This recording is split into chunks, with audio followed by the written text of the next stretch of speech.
Assalamualaikum warahmatullahi wabarakatuh. Perkenalkan, nama saya Asy Sekar Mawar Firdausi. Pada kesempatan ini saya akan mempresentasikan proposal penelitian saya yang berjudul pengaruh faktor dorong atau push, tarik atau pull, dan tambat atau mooring pada niat beralih kosmetik bermerek hijau. Namun sebelum saya melanjutkan pembahasan pada slide berikutnya, saya akan menjelaskan beberapa alasan mengapa saya memilih kosmetik bermerek hijau sebagai objek dalam penelitian ini.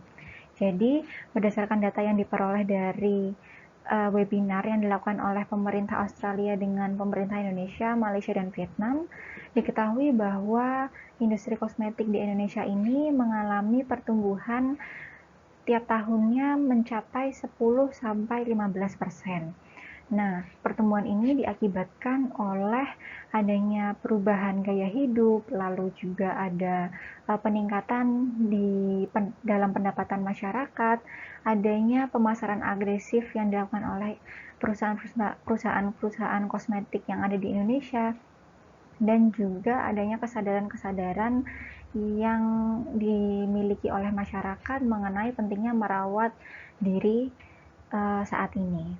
Nah, dengan adanya pertumbuhan ini, Indonesia dijuluki sebagai the Asian Quickest Growing Beauty Market berdasarkan EIBM tahun 2019.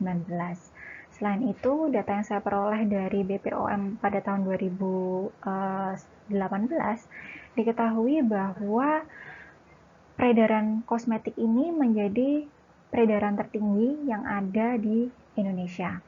Nah, pengguna kosmetik tertinggi di Indonesia itu adalah masyarakat yang tinggal di daerah urban.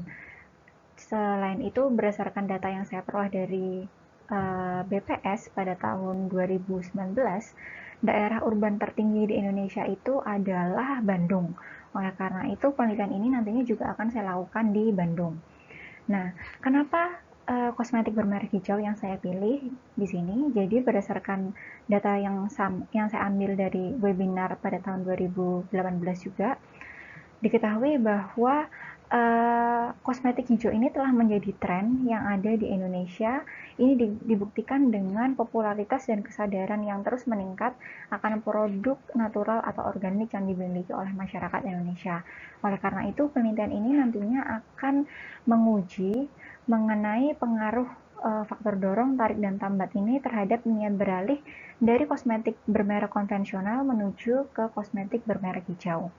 Sebelum kita masuk kepada pembahasan mengenai pertanyaan penelitian dan juga tujuan dari penelitian ini, saya akan menjelaskan mengenai teori yang saya gunakan, yaitu adalah teori migrasi, agar dapat memperjelas alur dari diskusi kita pada pagi hari ini. Jadi untuk teori yang saya gunakan dalam penelitian ini adalah teori migrasi. Teori migrasi ini pertama kali diperkenalkan oleh Ralph Weinstein pada tahun 1885. Nah, berdasarkan artikel yang ditulis oleh Bansal dan kawan-kawan pada tahun 2005, migrasi ini didefinisikan sebagai perpindahan manusia di antara dua tempat pada periode tertentu. Selain itu, dalam teori migrasi ini dijelaskan pula bahwa terdapat 4 faktor yang mempengaruhi migrasi. Faktor-faktor itu adalah faktor-faktor yang terkait dengan daerah asal, lalu ada faktor-faktor yang terkait dengan daerah tujuan, ada hambatan intervensi, dan juga faktor-faktor pribadi. Nah, 4 faktor ini kalau kita kaitkan dengan faktor dorong, tarik, dan tambat yang saya jelaskan di judul tadi. Jadi faktor-faktor yang terkait dengan daerah asal ini dimasukkan kepada faktor dorong. Lalu faktor-faktor yang terkait dengan daerah tujuan ini masuk kepada faktor tarik, sedangkan hambatan intervensi dan faktor-faktor pribadi masuk kepada faktor tambat. Nah, migrasi pada bidang ilmu demografi merupakan korespondensi yang baik bagi penelitian niat beralih konsumen atau consumer switching intention dalam ilmu pemasaran. Ini berdasarkan artikel yang ditulis oleh Hu dan kawan-kawan pada tahun 2011. Jadi pada tahun 2005 yang penelitian pertama yang menggunakan teori migrasi dalam bidang ilmu pemasaran ini adalah penelitian yang dilakukan oleh Bansal dan kawan-kawan pada tahun 2005. Nah, di sini juga terdapat dua tipe migrasi, yaitu ada tipe migrasi internal dan juga internasional. Tipe migrasi yang pertama adalah migrasi internal. Jadi migrasi internal ini digambarkan sebagai perpindahan konsumen dari satu produk ke produk lain pada penyedia produk yang sama atau dalam industri yang sama. Lalu yang kedua adalah migrasi internasional. Migrasi internasional dianalogikan sebagai perilaku beralih konsumen dari penyedia produk yang satu ke produk yang lain pada penyedia produk yang berbeda. Nah, dalam penelitian ini saya menggunakan migrasi internal, yaitu perpindahan dari kosmetik bermerek konvensional menuju kosmetik bermerek hijau.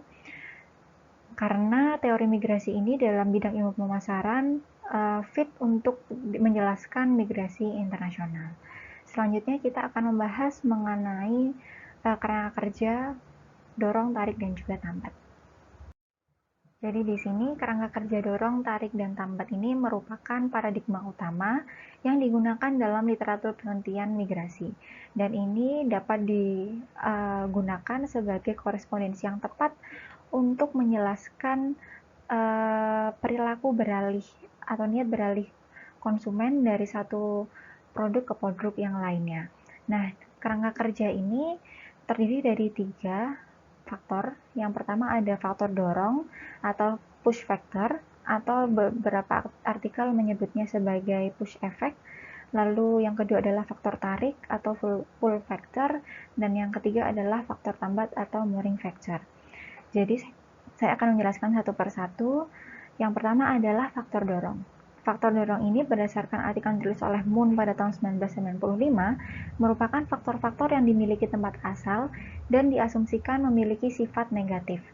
Jadi di sini variabel-variabel yang mampu menjadi korespondensi dari faktor dorong adalah ketidakpuasan atau dissatisfaction dan juga kualitas rendah atau low quality. Mengapa? Karena keduanya ini merupakan korespondensi yang paling sesuai untuk dimasukkan kepada faktor dorong berdasarkan penelitian-penelitian terkait dengan perilaku beralih konsumen. Lalu untuk faktor yang kedua yaitu adalah pull factor. Pull factor ini merupakan faktor-faktor positif yang menarik individu ke tempat tujuan sehingga berpindah. Ini berdasarkan artikel yang ditulis oleh Zhang dan kawan-kawan pada tahun 2014. Nah, variabel yang mampu menjelaskan faktor tarik ini sampai saat ini hanyalah daya tarik alternatif atau alternative attractiveness. Lalu untuk yang ketiga adalah faktor tambat atau mooring factor. Jadi faktor tambat ini berdasarkan artikel yang ditulis oleh Bansal dan kawan-kawan pada tahun 2005 merujuk pada masalah kehidupan, budaya, dan tata ruang yang bertindak untuk memfasilitasi atau menghambat keputusan migrasi. Pada intinya, faktor tambat ini adalah faktor-faktor yang terkait dengan individu itu sendiri. Sedangkan faktor dorong, faktor tarik itu terkait dengan tempat dari migrasi itu. Nah, variabel yang mampu menjadi korespondensi pada faktor tambat yang saya masukkan di sini ada 3, yaitu adalah biaya beralih rendah atau low switching cost.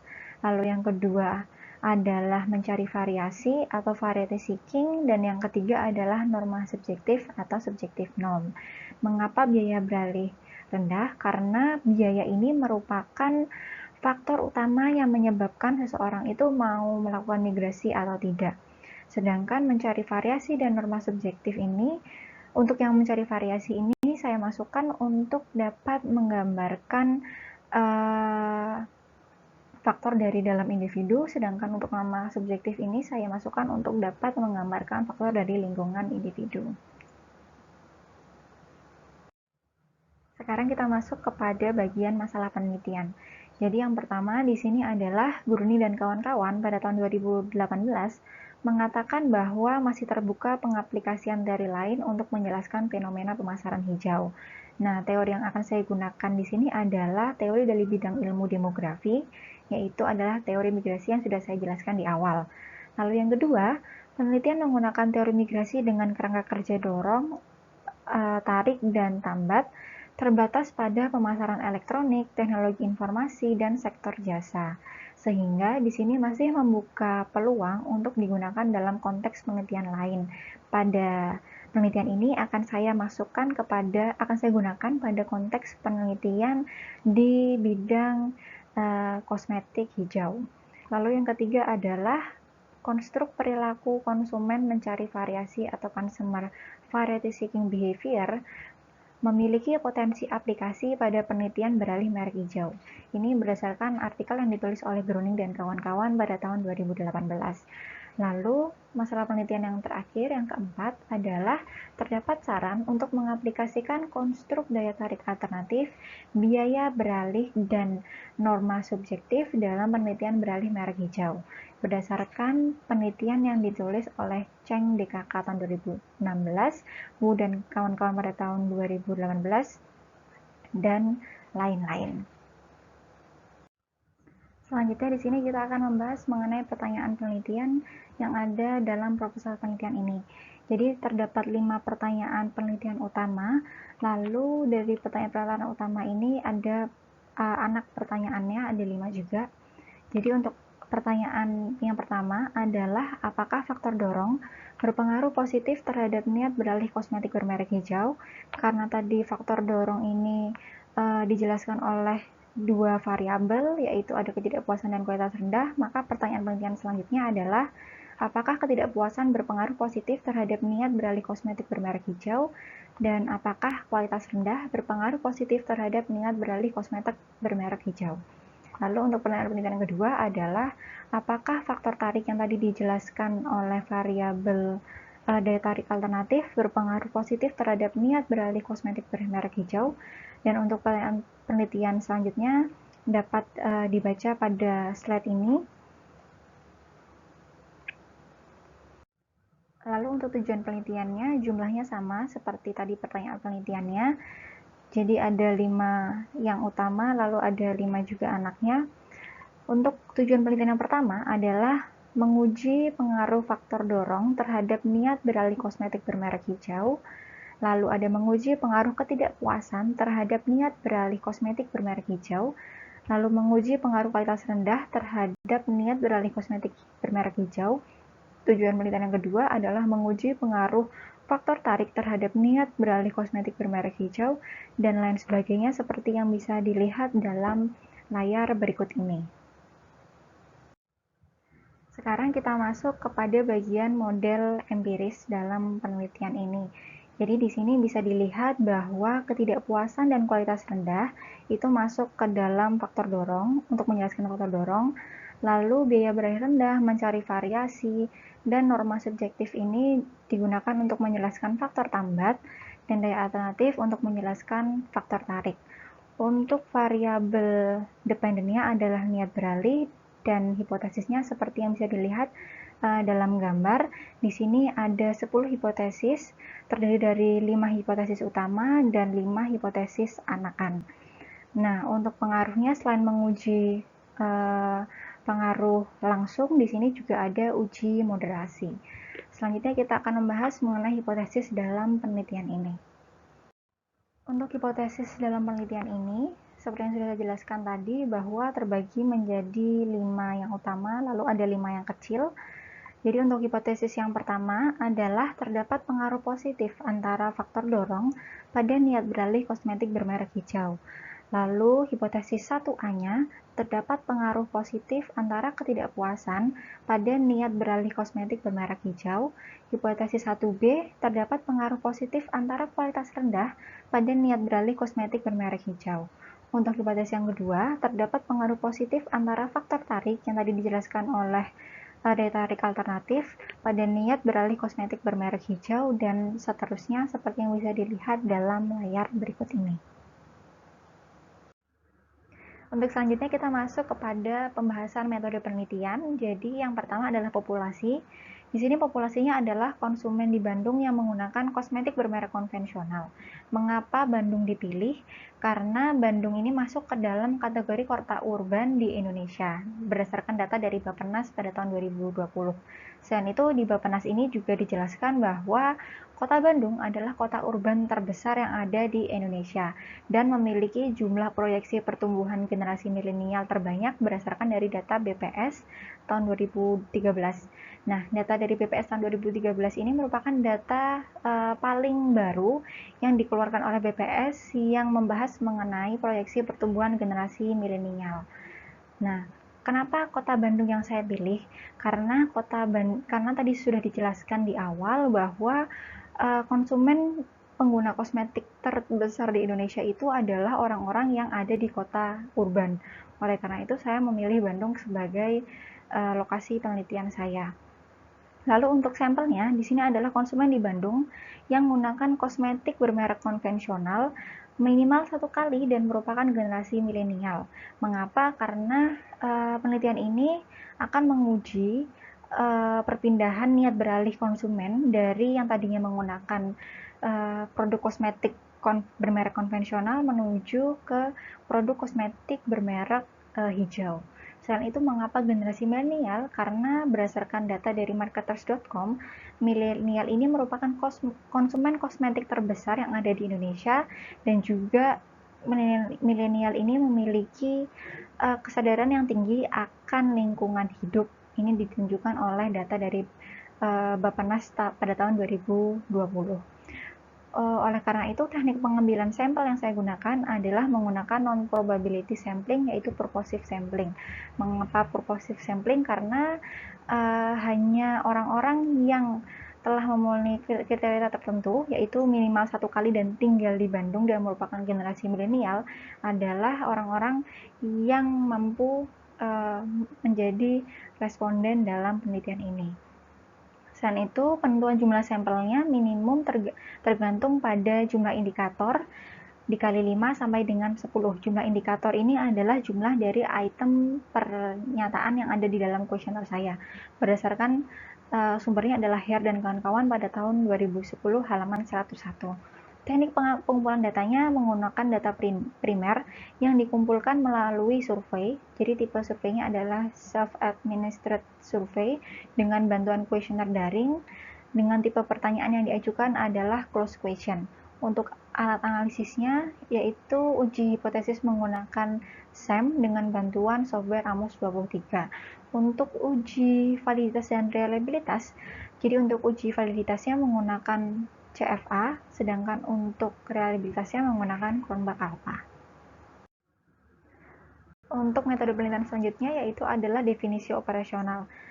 Saya akan menjelaskan satu persatu. Yang pertama adalah ketidakpuasan. Ketidakpuasan yang dimaksud dalam penelitian ini adalah ketidakcocokan antara performa kosmetik bermerek konvensional yang digunakan saat ini dengan ekspektasi konsumen. Lalu untuk kualitas rendah, yang dimaksud dalam penelitian ini adalah rendahnya ciri yang dimiliki kosmetik bermerek konvensional saat ini dan berpengaruh pada kemampuannya untuk memuaskan kebutuhan. Untuk daya tarik alternatif adalah persepsi konsumen mengenai pemenuhan secara keseluruhan oleh kosmetik bermerek hijau sebagai alternatif produk yang dianggap lebih baik. Untuk biaya beralih rendah yang dimaksud dalam penelitian ini adalah waktu, uang, dan upaya yang harus ditanggung konsumen ketika beralih dari kosmetik bermerek konvensional ke kosmetik bermerek hijau. Lalu mencari variasi di sini adalah motivasi konsumen untuk mendiversifikasi pilihannya pada kosmetik bermerek hijau guna mencapai tujuan spesifik. Norma subjektif yang dimaksud di sini adalah persepsi konsumen mengenai tekanan sosial yang diberikan kepadanya untuk beralih ke kosmetik bermerek hijau. Dan yang terakhir adalah niat beralih. Di sini yang dimaksud dengan niat beralih adalah niat pelanggan kosmetik bermerek konvensional untuk beralih ke alternatif kosmetik bermerek hijau. Terakhir, untuk metode penelitian sekaligus menutup dari pembahasan proposal penelitian saya, kita akan membahas mengenai pengukuran variabel dan juga skala penelitian yang digunakan dalam penelitian ini. Untuk pengukuran variabelnya, di sini ketidakpuasan diukur dengan 4 item pernyataan dari Bhattacharjee pada tahun 2001. Untuk kualitas rendah diukur dengan 3 item pernyataan dari Taylor dan Becker pada tahun 1994. Daya tarik alternatif hijau diukur dengan 5 item pernyataan dari Pink pada tahun 1993. Mencari variasi diukur dengan 4 item pertanyaan dari Wu dan kawan-kawan tahun 2017. Norma subjektif diukur dengan 8 item pernyataan dari Taylor dan Todd pada tahun 1955. Dan yang terakhir, niat beralih bermerek hijau diukur dengan 4 item pernyataan dari Kim dan Swan tahun 1989. Oleh karena itu, total jumlah item pernyataannya adalah 33 buah. Untuk skala penelitiannya, di sini menggunakan 5 poin skala Likert. Nah, skala Likert ini merupakan skala yang dirancang untuk menilai seberapa besar sikap responden terhadap sebuah pernyataan. Nah, kriteria dari setiap poin yang digunakan di sini untuk poin yang 1 itu adalah sangat tidak setuju, 2 tidak setuju, 3 adalah netral, 4 adalah setuju, dan 5 adalah sangat setuju. Sekian presentasi yang dapat saya sampaikan, kurang lebihnya mohon maaf. Jika ada salah, saya akhiri di sini. Wassalamualaikum warahmatullahi wabarakatuh.